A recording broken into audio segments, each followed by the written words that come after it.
The United Nations has urged warring parties in South Sudan to end the violence. This comes after fighting broke out in the Upper Nile state in the first major clashes since the government and rebels signed a cessation of hostilities pact in January. CCTV's Nick Harper reports from the UN headquarters in New York.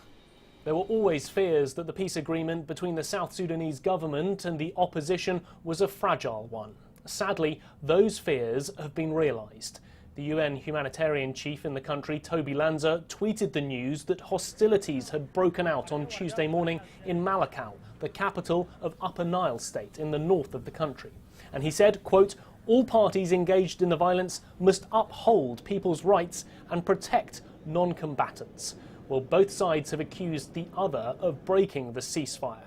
The UN is doing what it can in the country, but its resources are already stretched.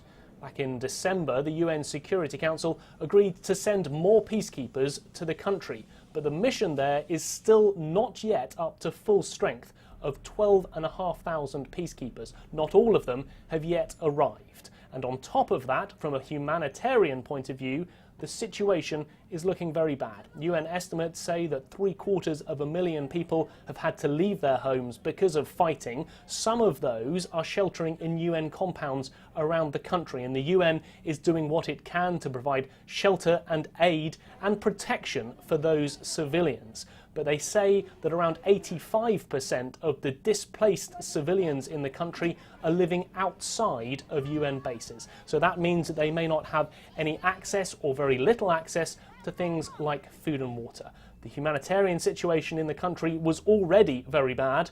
The fighting in Malakal will only make it worse. Nick Harper, CCTV at the United Nations in New York.